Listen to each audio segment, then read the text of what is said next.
Dando sequência agora às nossas palestras, convido ao palco cientista de dados do Atlético Mineiro e aluno de graduação de Sistema de Informação, Gabriel Valadão. Também convido o aluno de Sistemas de Informação, João Lucas Gonçalves.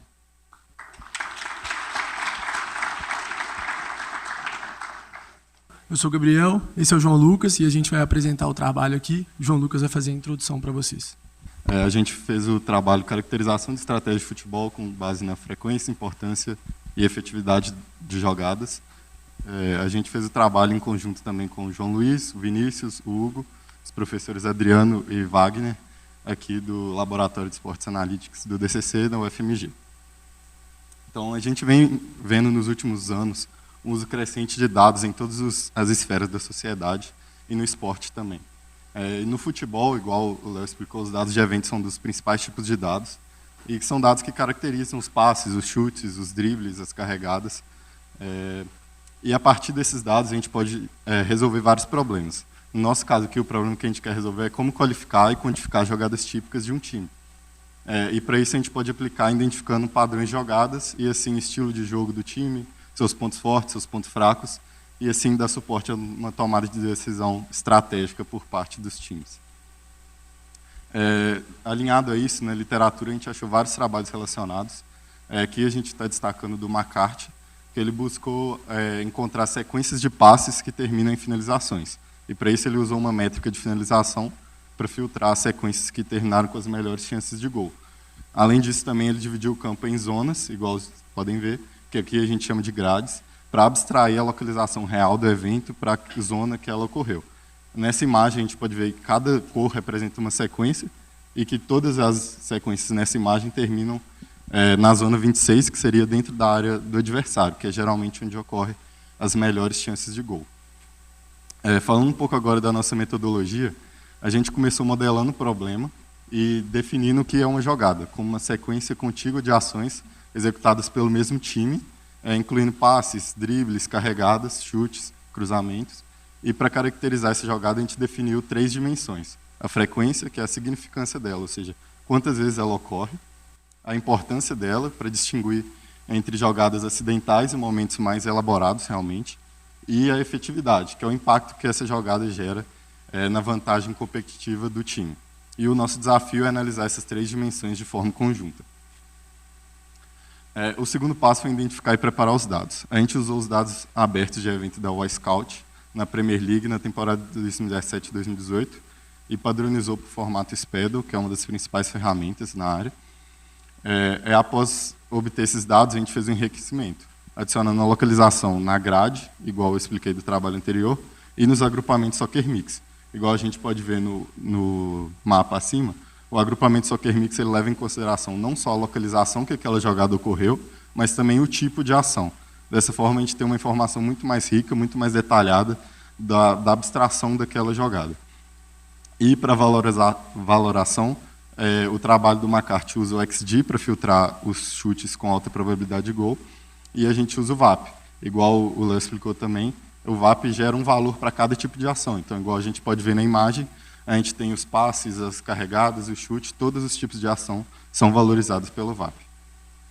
Já na mineração das jogadas típicas, a gente utilizou o prefixo SPAN para minerar sequências frequentes, com um suporte mínimo de 2%. Dessa forma, a gente evitou tanto uma explosão combinatória, mas também excluiu exceções. Após minerar essas sequências, a gente calculou a importância delas, de forma a separar os momentos mais importantes dos momentos que nada muito relevante acontece e identificar uns comportamentos que podem surpreender os adversários. E, por fim, a gente calculou a efetividade dessas jogadas com o P-Scores, que é a métrica do VAP, que considera apenas o quanto aquela jogada contribuiu ofensivamente para a equipe. Por fim, para identificar as jogadas típicas, frequentes, importantes e efetivas, a gente avaliou o compromisso entre essas 3 dimensões com a fronteira de Pareto, que busca encontrar ali um ponto ótimo entre as dimensões, de forma que não é possível melhorar uma dimensão sem piorar a outra. E assim a gente encontrou 2 fronteiras, que é a FIP, que considera frequência, importância e P-Score, e a TIP, que considera tamanho, importância e P-Score. Vou passar agora para o Gabriel apresentar os resultados. Agora, partindo para a aplicação do nosso modelo nos dados reais, a gente vai apresentar alguns dos resultados que a gente obteve. E o primeiro resultado, ele leva em consideração a comparação entre os agrupamentos Soccer Mix e o da grade estática. Então, a gente consegue perceber aqui que, utilizando a fronteira de Pareto-FIP, desse caso, do time do Leicester, a gente consegue perceber um ganho de informação quando a gente usa os agrupamentos do Soccer Mix em relação aos agrupamentos da grade. Isso se deve ao fato de que o Soccer Mix ele consegue abstrair as ações para agrupamentos mais significantes e representativos das ações. Então, enquanto a grade ela pega todas as ações que ocorreram numa zona e abstrai elas para a mesma posição, o Soccer Mix ele assinala probabilidades para as ações de acordo com a localização e também o tipo da ação. Então, com isso, a gente consegue perceber aqui na imagem, por exemplo, o ganho, nesse caso, na esquerda, é o modelo aplicado usando o agrupamento da grade, e na esquerda suas é o agrupamento usando o Soccer Mix. No caso, a gente vê uma semelhança visual nas duas, só que enquanto o da grade ele mostra apenas que tem, por exemplo, uma progressão pela ala direita, o do Soccer Mix ele consegue mostrar que, além de ocorrer essa progressão pela ala direita, tem jogadas frequentes no cluster de dribles, de passes e de cruzamento. Então, a gente ganha informação na relação com o tipo de ação que foi realizado. O próximo resultado ele consiste na representatividade das jogadas típicas. Uma propriedade fundamental da caracterização de jogadas típicas é elas serem representativas. Ou seja, isso quer dizer que as jogadas típicas elas têm que representar as jogadas no qual a mineração resultaram nela. Dessa forma, a gente consegue visualizar isso plotando tanto as jogadas típicas do time, quanto as ações associadas a essa jogada típica que mineraram nela. Então, no caso aqui, a gente colocou a jogada típica com maior P-score do Tottenham e a jogada típica com maior P-score do Huddersfield, ou seja, as que, ao serem mineradas, extraíram o maior valor de P-score. No caso do Tottenham, que nessa temporada foi um time que ficou em terceiro lugar e teve uma atuação muito boa, a gente consegue perceber uma jogada típica mais comprida, progressiva de passes, e a gente consegue perceber também a quantidade de ações e jogadas relacionadas a essa jogada típica extraída. Então, a gente percebe que essa jogada aqui de progressão, ela faz parte do modelo de jogo do Tottenham e ela é treinada para chegar na área adversária. Enquanto, no caso do Huddersfield, a gente percebe que a jogada com maior P-score extraída foi uma triangulação ofensiva simples, que termina em um cruzamento, e a gente percebe muito menos jogadas associadas a essa jogada típica minerada. Então, a gente consegue perceber uma pobreza maior assim, na questão de em quais tipos de ações e quais tipos de jogadas realizadas frequentemente essa ação ela era exercida, né? Além disso, o próximo resultado leva em consideração o Pareto como um sumário estratégico da estratégia do time. Então, a gente consegue, na esquerda aqui, a gente tem o plot das ações como um heatmap, e na direita a gente tem o plot das jogadas típicas juntas, né, do City e do Liverpool. E aí, no caso, o City a gente consegue perceber tanto nas jogadas típicas e no heatmap, a gente consegue ver a presença muito forte de ações nos flancos ofensivos do time, e tanto no heatmap a gente também consegue ver isso, o que mostra uma característica do técnico Pep Guardiola. E no Liverpool a gente percebe que é bem representada essa concentração de jogadas pelo meio do campo, tanto no heatmap quanto na extração das jogadas típicas consolidadas. Então a gente consegue perceber que essa consolidação, essa junção das jogadas típicas extraídas representa bem a frequência das ações. E, por fim, o último resultado, ele leva em consideração a complementaridade entre as fronteiras de Pareto, FIP e TIP, que a gente optou por usar as duas. No caso, o FIP, ela estaria usando como dimensão principal, a primeira dimensão da fronteira seria a frequência, e no TIP, a primeira dimensão da fronteira seria o tamanho da sequência. Então, se a gente usasse apenas, por exemplo, o TIP, que leva em consideração só o tamanho, ao minerar as sequências de jogadas mais frequentes, a gente teria uma deturpação do que foi a atuação. No caso aqui, as duas são do Tottenham também, que é um time que naquela temporada era um time objetivo, então as jogadas típicas deles consistiam em jogadas mais curtas e diretas, e que não apareceriam tanto nessa fronteira gerada usando o TIP, porque elas são mais frequentes e menos compridas, né? O tamanho delas não é tão grande.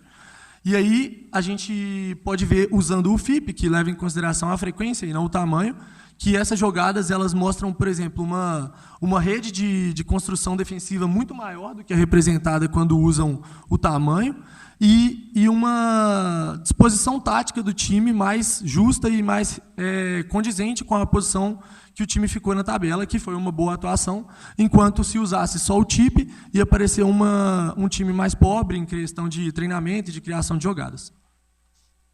Por fim, a gente concluiu que a proposta foi inovadora usando dados reais para caracterizar estratégias de futebol com base em eventos como passe, dribles, cruzamentos, quando a gente usa o Soccer Mix e leva em consideração também o tipo dessas ações, e não só onde elas ocorrem no campo. A gente usou o algoritmo de mineração de sequências para identificar as jogadas e conseguimos considerar os diferentes critérios de avaliação, e a gente conseguiu também avaliar o compromisso entre esses critérios usando a fronteira de Pareto, que permitiu a gente conseguir obter o melhor de cada um deles sem que piorasse o dos outros. Além disso, a escolha do Soccer Mix se mostrou valiosa por esse fato que eu já falei da questão de levar em consideração também o tipo da ação e não só onde ela ocorreu. E com trabalhos futuros, tem diversas possibilidades de avaliação, como gerar informações sobre perfil de jogada e estratégia de futebol, tanto para o próprio time quanto para a análise de adversários, e expandir o modelo proposto, incorporando novas métricas de avaliação na fronteira ou outras formas de avaliar essas jogadas.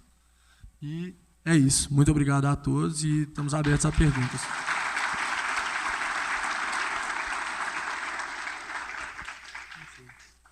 Bom dia, tudo bom? Eu sou o Luiz, eu faço engenharia elétrica aqui na UFMG. Eu achei muito interessante, mas assim, uma coisa que eu fiquei pensando é que esse modelo considera só as ações com a bola, né? Então, qual que vocês acham que seria assim, o primeiro passo para ter uma expansão disso, que considera as movimentações fora da bola, para avaliar melhor jogadas tipo um escanteio, por exemplo, de vários times, não sei. Você pergunta em questão como a gente poderia avaliar o posicionamento dos jogadores em jogadas típicas, né? É isso mesmo. Entendi. Porque aquela triangulação mesmo que você mostrou, eu fiquei na dúvida, não fica ambíguo se você, por exemplo, passa, dá, o outro corre e cruza, ou se são 3 jogadores envolvidos, por exemplo? Eu acho que a questão que teria que ser... As métricas que a gente usou, né, essa métrica do Soccer Mix, ela é uma métrica que ela atua em cima dos dados de evento, que no caso são os dados só com a bola. E o VAP, ele tem essas, que nem o Léo falou, ele tem essas adaptações usando o tracking já, que mostra a posição dos outros jogadores. Então, eu acredito que necessitaria de uma evolução nessas métricas também para fazer essa avaliação. E aí eu não sei como que seria essa questão da mineração da... A gente mineraria a jogada, que continuaria sendo minerada, e mineraria junto as posições médias dos jogadores que participam daquela jogada, né?